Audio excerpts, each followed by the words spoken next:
This is Nick. This is Jack. Welcome back. It is Monday, November 14th, and today's pod is the best one yet.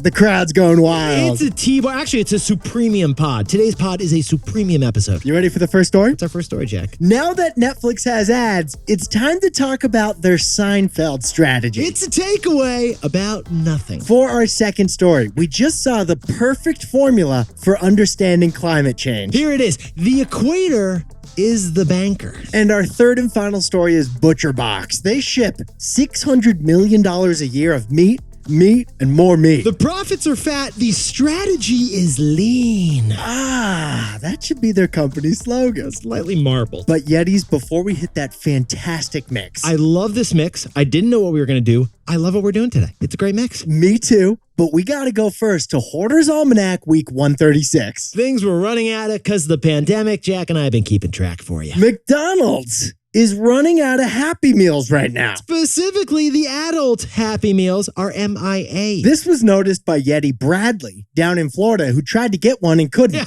because Yetis, remember, we covered on this pod the adult Happy Meal. It was a limited edition collaboration for adult Happy Meals, the first time ever. Last month, Ronald whipped up some Happy Meals for us grown-ups. It's about time. But this month, those adult Happy Meals are gone. Weird. They're already sold out and will never come back. Here's the funny part. That unhappy shortage has led to a Happy Meal black market. A Happy Meal black market. Let that sit in. If you want a Happy Meal, Yetis, you're going to have to know a guy. Meet me in Washington Square Park and bring cash. Make sure they're unmarked bills. Get this, Yetis. The toys from those few adult Happy Meals that were produced, they're in such high demand. Such demand. They're selling for $300,000. Jack, I'm sorry. Can you please repeat that number? People are paying $300,000 on eBay for those adult Happy Meal toys. Nasties, we're talking about $300,000 for Ronald's Regalia. $300,000. You could buy 3 Porsches with that. Or 2 boats. Or a house. Or this pod. But instead, people are buying a Hamburglar toy. Yeah, doesn't sound very happy, Jack. Doesn't sound like much of a meal either. Let's just hit our 3 stories. 15 years before this song, 2 boys from the Northeast met in the dorm. They had an idea that caused a cultural storm. It's the best one yet, but the best is the norm. Jack, Nick, that's it. I don't even think they need to practice. 50%, that's a fat tip. T-Boy City on your at-list. If you know, you know, cause we ready to go. We can't wait no more, so just start the show. Start the show. For our first story, Netflix just had its biggest weekend of the year, but one thing in particular stood out to us. Netflix's secret Seinfeld strategy. Yetis last weekend. Jack, last weekend. It wasn't just any weekend. What kind of a weekend was last weekend, Jack? It was a weekend for watching, Nick. It was a weekend for watching. What were you going to do? You were going to throw on the net leisure wear, maybe a little bit of pajamas? I was ensconced in velvet because Netflix did more in the last week than they've done in the past year. Yeah, Saturdays are for the schmovies. Get this. First, The Crown, Season 5. That dropped on Netflix. I've been eagerly awaiting the show. And spoiler, Princess Di's stylist deserves some kind of knighthood. Also, Lindsay Lohan, she dropped her Christmas movie, also on Netflix. Her first major hit since Mean Girls. Less Parent Trap, more Hallmark card. But Yetis, forget those movies, forget those shows, forget those schmovies. And why is that, Jack? We want to talk about comedy because comedy series are critical to Netflix's business. Because comedy, it turns out, has the longest shelf life of any content in all of media, according to the Puck newsletter. Let's step back to 3 years ago. That's when Netflix dropped a reported $500 million for the exclusive rights to Seinfeld. $500 million for all 9 seasons of a show about nothing. Because at the time, Netflix was about to lose the rights to The Office. And if Netflix loses the rights to The Office, why would that be a problem, Jack? Well, year in, year out, before The Office went to Peacock, The Office was the #1 show on Netflix. And that reveals why Netflix started pursuing its Seinfeld strategy. Netflix realized that comedy doesn't decay. Yeah, honestly, the way Jack and I see it, comedy is the great equalizer, right, Jack? We like to think that humor is universal. It's not a lie if you believe it. And that's why comedy became the true king of streaming content, and it still is today. And we can see it in the data. For example, if you compare Seinfeld to Grey's Anatomy, Anatomy, you get some interesting numbers, Jack. Well, Puck News compared the two, and they found that Seinfeld was twice as good at attracting new subscribers than Grey's Anatomy was. And interestingly, also, it was 18% better at retaining the old subscribers, too. But it's not just George, and it's not just the pretzels, which are making me thirsty. Not that there's anything wrong with that. It's the format of comedy that is so sticky on streaming. Because each Seinfeld episode is designed for ads. Because Seinfeld launched in the era of cable TV. Perfect timing, because Netflix just launched ads last week. It's lewd, it's lascivious, it's salacious, it's outrageous, Jack.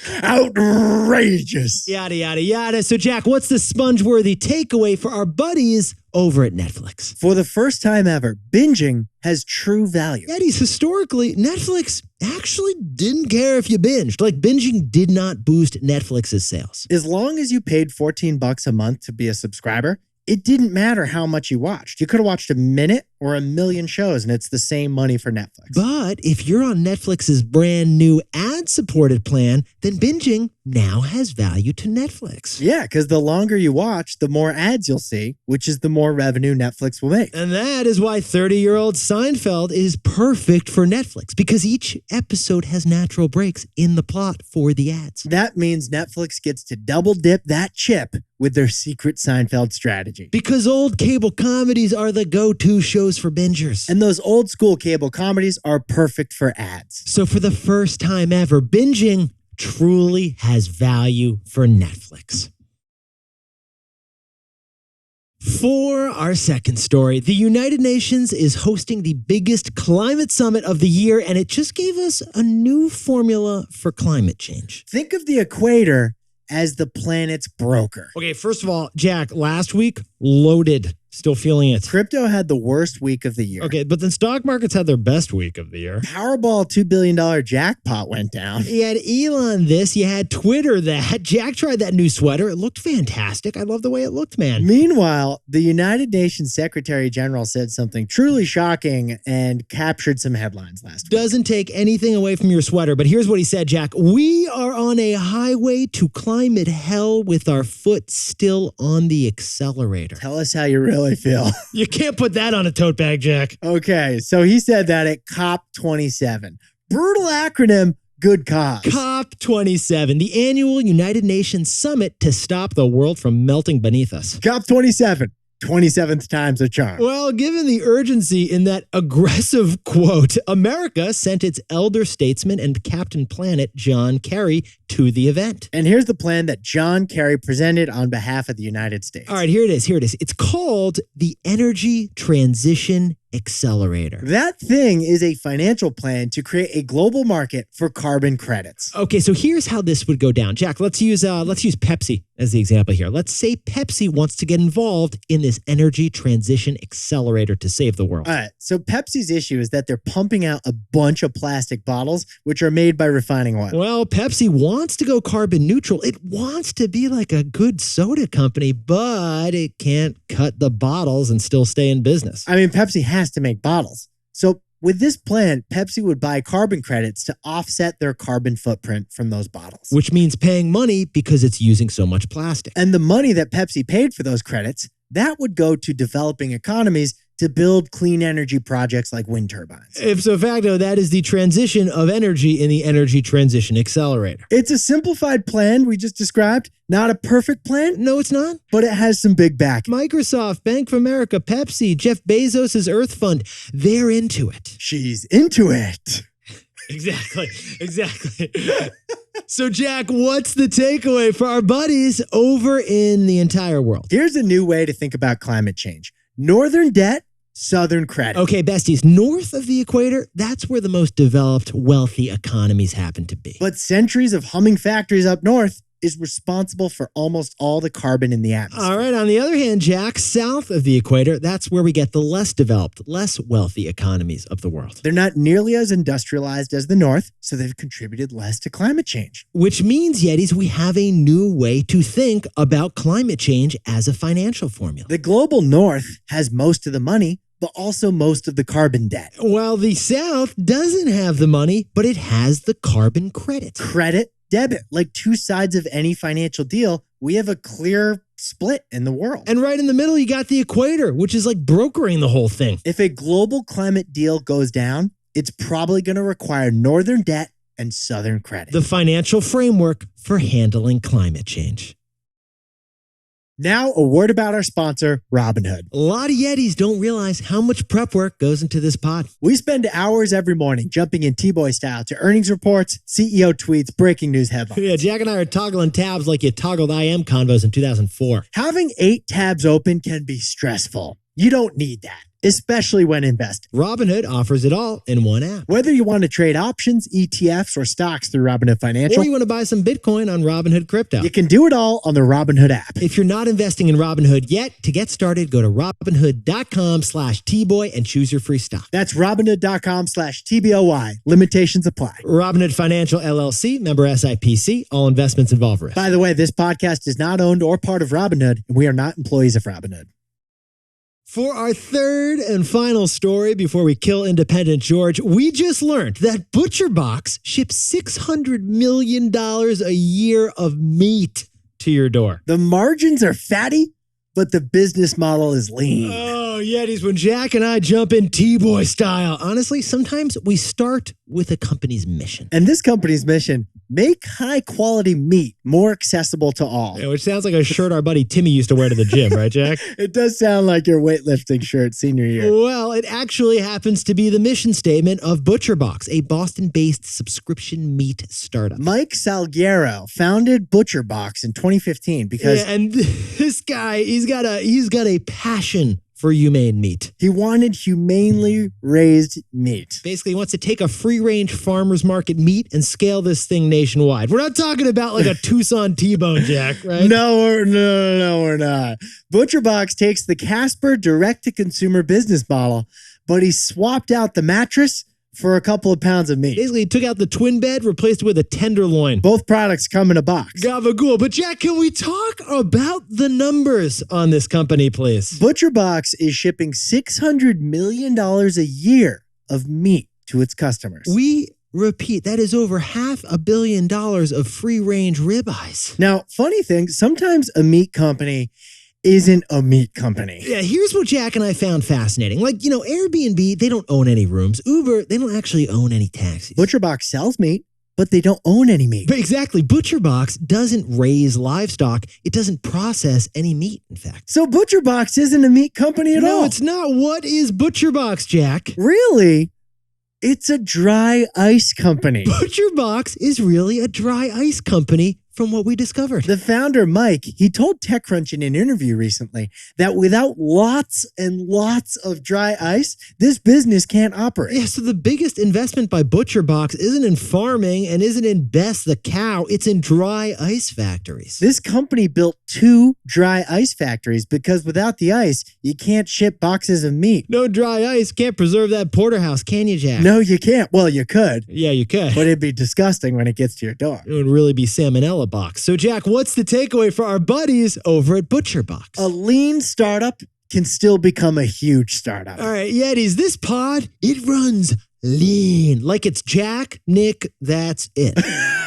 In 10 years of entrepreneurship, Nick and I have loved a lean company. We keep the cost low and it lets us be nimble. It lets us be super nimble. So the surprise for us was that this $1 billion ButcherBox startup has been lean from the start. The financing of this company was lean as prosciutto. Yeah, the founder bootstrapped the company with a low-key Kickstarter campaign, never took any venture capital money at the start. He ignored the big-time VCs. He crowdsourced from regular old carnivores, getting money that actually represented pre-orders for the first boxes. So ButcherBox, it proves just how huge a lean startup can truly get.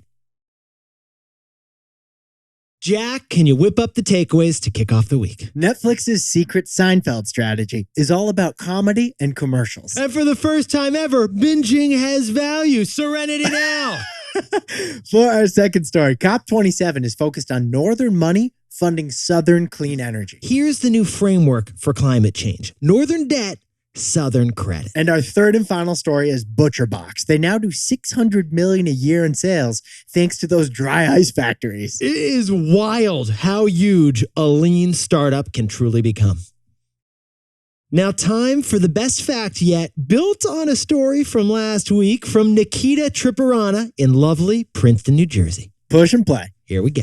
Did you know that Rice Krispie treats were originally invented in 1939 by Melita Jensen and Mildred Day at the Kellogg Company and were called Marshmallow Squares before it was renamed in 1940? Part 2 of this best fact yet. The record-holding largest Rice Krispie treat weighs 10,460 pounds and used 5,000 pounds of Rice Krispies and 7,000 pounds of marshmallow. That's a big Rice Krispie treat. That's not a treat, check. That's a challenge, is what that is. Is it? It's the only dessert where like the icing is on the inside. It's pretty innovative if you think about it. By the 100th year anniversary of the Rice Krispie treat. Talk to me, Jack. 2039. Okay, let's do it. I don't know. Should we break that record? I had a dream that the Rice Krispie was eating me. Yetis, you look fantastic today. And before you go, Jack and I, we got a little bit of a challenge for you, don't we, Jack? We are 54 reviews on Apple Podcasts. We're 54 reviews away from 9,000 reviews. 9,000 reviews. Jack, what should we do if we get 9,000 reviews on Apple Podcasts? Well, 9 is the Kramer family number. Okay, let's roll. And Kramers love like push-ups and stuff. So you want to do 9 push-ups? We'll do 9,000 push-ups. There we go, Jack. All right, here we go. 8,998. Yes. 8,999. Yetis, your move. Jack and I gotta go practice some push-ups. One hand. And before we go, congratulations to the 3 new inductees to the National Toy Hall of Fame. Light Bright. Okay. The Top, which you spin on a tabletop. Nice. And Masters of the Universe action figures. And a happy 2-year anniversary to Caleb and Tiara over in Fayetteville, Arkansas. Congratulations to Christian Racinos for getting a new job at Google's Wing in San Francisco. And Megan Friend just got promoted over in Chicago. And happy birthday to Adam Brink from Hingham, Mass., just outside of Boston. Who's really a Baltimore Natty Bows guy. And happy Dirty 30 to Zach Vidlund celebrating down on Bourbon Street. And Rishi Lockenpaul, happy 34th birthday watching the Toronto Raptors beat the Pistons. Happy 28th birthday to Sandy Shue in Boston, Mass., Which is also just outside Boston. And to anyone else celebrating something today, make it a T-Boy. Celebrate the wins. This is Jack. I own stock of Netflix, and Nick and I both own stock of Robinhood. Now, a word about our sponsor, Robinhood. A lot of you listen to our show while you're driving. 2 hands on the wheel. Keep it 10 and 2. You might be cruising, Chris. No rush. Stay in the right lane. Or you might be Darlene from Duncan, dotting from lane to lane. Yeah, there are different drivers on the road. There are different investors too. Maybe you're cruising down the long-term lane with stock investing, or maybe you're a more advanced full-speed trader. Well, the Robinhood app helps put you in the driver's seat wherever you're at in your investing journey. If you're not investing on Robinhood yet, to get started, go to Robinhood.com/Tboy and choose your free stock. That's Robinhood.com/TBOY. Limitations apply. Robinhood Financial LLC, member SIPC, all investments involve risk. By the way, this podcast is not owned by or part of Robinhood, and we are not employees of Robinhood.